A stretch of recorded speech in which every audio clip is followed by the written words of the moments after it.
Hi, I'm Katy G with SaltWire, and last night I went and I watched Oppenheimer.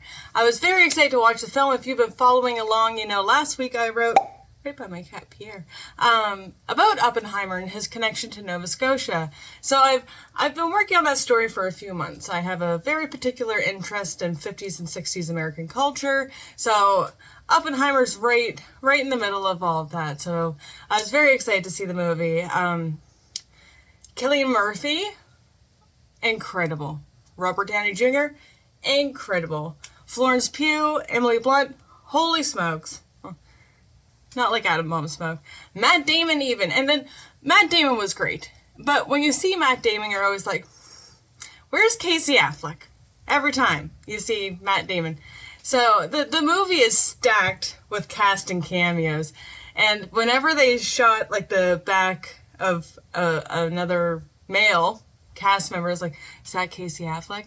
And then eventually was, yeah, there is Casey Affleck. So I felt very validated. Everyone in that film is great. And it doesn't feel like a competition with one another. It's everyone just brought their A game to make that movie marvelous. It is 3 hours long. I found that a little... I'm not sure if it necessarily needed to be 3 hours. I thought maybe there was some, other significance to it being 3 hours, but apparently not. It's just 3 hours long. And so my thoughts on it, I feel perhaps I was a little bit jaded going into it, knowing the story of Oppenheimer, which may have stolen a little bit from the film just because nothing really surprised me. I knew what was coming up. Anyway, I give it a 7 out of 10. I'll tell you why. I know it's getting 5 stars across the board. People are going to win Oscars. I'm not saying it's actually really anyone's fault. I think if anything, the film Oppenheimer very much represented Oppenheimer because they tried so hard to do so much that it was just too much. So one thing I found, especially with the length, was the female characters. Jean Tarlock, played by Florence Pugh, and Kitty Oppenheimer, played by Emily Blunt, are given pretty much next to no screen time, and nothing of significance that talks about their character.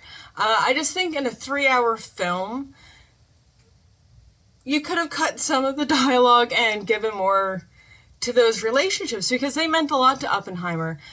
Jean Tarlock and Oppenheimer, there's this weird, we can be together, we can't be together kind of drama going on. But in real life, that drama was because Jean Tarlock was a lesbian. That's not in the movie. Now you know. And I feel like Kitty Oppenheimer, she's always portrayed as a train wreck, and she was. Very valid.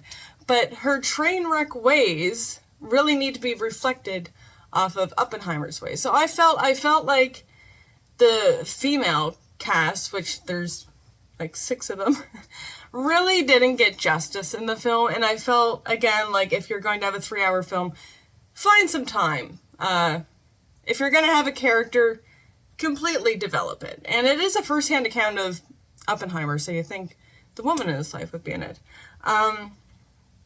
Also, I felt, so in America it has an R rating, in Canada is PG-14. I thought it was very PG-14, but I know Canada can be kind of loose with that. And I was trying to figure out why it was R. There's very mild sex scenes in it. Nothing that, it's not gratuitous in any way. And then I thought, okay, well, when it comes to bombing, they'll show perhaps even real images of Hiroshima. And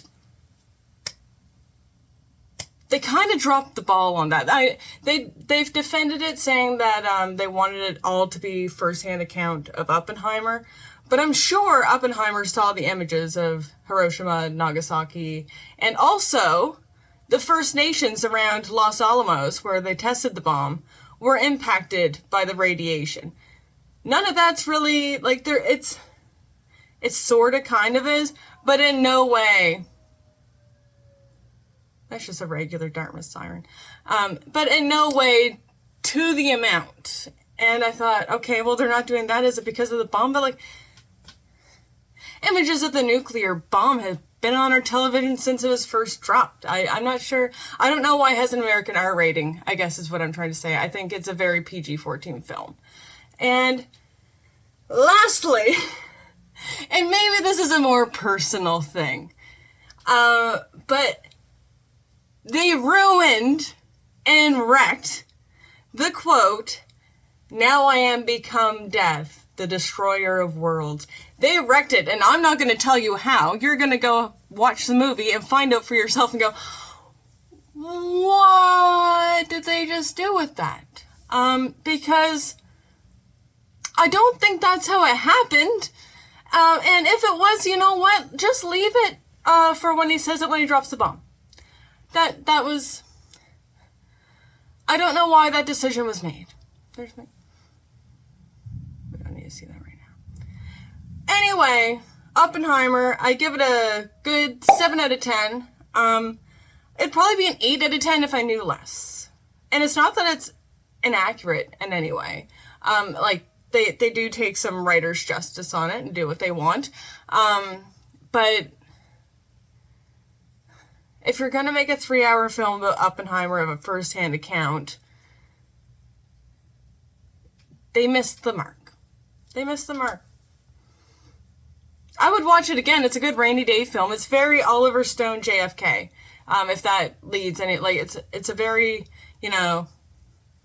based on a true story. Could really be a boring topic, but it's not. Oppenheimer, 7 out of 10. Still go see it. It's good. And there will be one scene where you go, ah! That's worth the money right there.